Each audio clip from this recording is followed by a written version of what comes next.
चोर को पकड़ लेना ठीक है, लेकिन बरामदगी करवाना ये पुलिस की कारकर्दगी होती है। 381 इसके लिए स्पेशल सेक्शन ऑफ लॉ है। 100 से ज़ायद मुकदमात में मुलव्वस एक गैंग को पकड़ा और उनसे बरामदगी करवाई। नॉर्मल चोरी को और कार चोरी को अलहदा करने की ज़रूरत है। कानून इतना मजबूत क्यों नहीं है कि इनको सज़ा ऐसी मिले कि ये बाहर ही ना आए? उसमें कुछ लोगों को ऐड ऑन करने की ज़रूरत है। कुछ लोग जो इसको देख रहे हैं वो इसमें अपनी गवाही देना पसंद नहीं करते। MYK न्यूज़ की वीडियोस देखने के लिए हमारा चैनल सब्सक्राइब कीजिए और बेल आइकॉन को क्लिक कीजिए ताकि आप हमारी आने वाली वीडियो से बाखबर रह सके।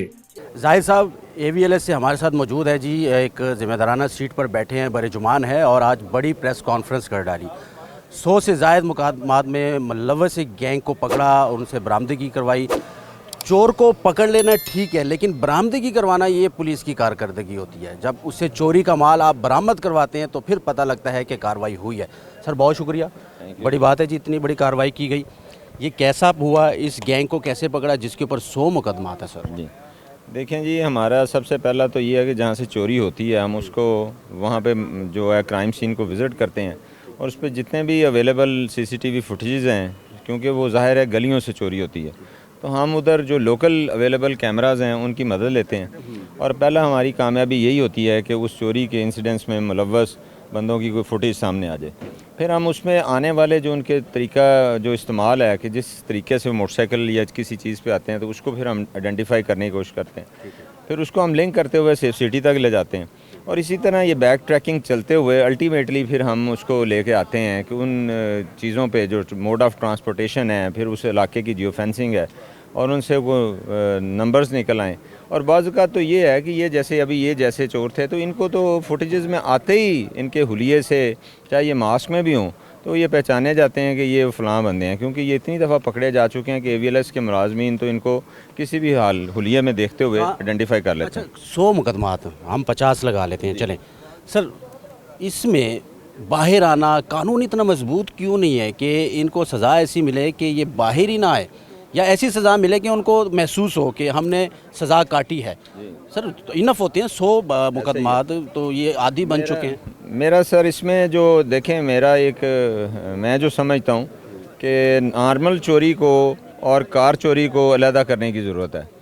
ये बिल्कुल ऐसे ही है जैसे अब देखा जाए तो 381 इसके लिए स्पेशल सेक्शन ऑफ लॉ है, लेकिन हमें ये देखना पड़ेगा कि चोरी जो कार चोरी कर रहा है उसको लंबे अरसे तक बेल ना ग्रांट की जाए, उसको फौरी तौर पर बेल ना दी जाए। नॉर्मली जो है वो चीज़ें इस तरह है कि उसमें कुछ पुलिस की अपनी इन्वेस्टिगेशन में भी चीज़ों को इम्प्रूव करने की ज़रूरत है। बेसिकली जब ये बंदे पकड़े जाते हैं तो उन एविडेंसेस को, जो कि देखें इसका कोई आई विटनेस अकाउंट नहीं है, उसमें कुछ लोगों को ऐड ऑन करने की ज़रूरत है। कुछ लोग जो इसको देख रहे हैं वो इसमें अपनी गवाही देना पसंद नहीं करते। ज़ाहिर है किसी ना किसी के सामने तो गाड़ी चोरी होती है, तो वो नॉर्मल जनरल पब्लिक इसमें पार्टिसिपेट नहीं कर रही। अब हम ये एक नया फ़ीचर ला रहे हैं कि ताकि इसमें हम कुछ ऐसे लोगों को एविडेंस के तौर पे लाएं जो शहादत दें कि इस बंदे ने, मैंने इसको गाड़ी चोरी करते देखा है। इसी बेस पे ही जब ये ऐसे हम एविडेंस लाएंगे तो फिर ही कोर्ट इनको बेल जो है वो डिनाई करेगी और इस पे इंशाल्लाह और भी इम्प्रूवमेंट्स जो एविडेंस की बेस पे है वो करेंगे, तो फिर ही इनके साथ जी। बहुत शुक्रिया, थैंक यू। Thank you. आगे बढ़ते हैं और आपको दिखाते हैं जो गाड़ियाँ बरामद की गई है, वो आपको दिखाते हैं कि जिनके ऊपर 100 मुकदमात थे वो गाड़ियाँ यहाँ पर इस वक्त मौजूद है। ये एक ट्रैक्टर भी मिला है ट्रैक्टर भी चोरी हुआ था और इसको बरामद करवाया पुलिस AVLS ने, लेकिन उसके साथ साथ ये गाड़ियाँ हैं, ठीक है, 2 4 6 8 10 यानी कि दर्जन के करीब ये गाड़ियाँ हैं जो कि AVLS ने दिन रात एक करके जो चोरी हो गई थी इसको गैंग को पकड़ा और इसको बरामद करवाया। तो आज के MYK में सिर्फ इतना ही।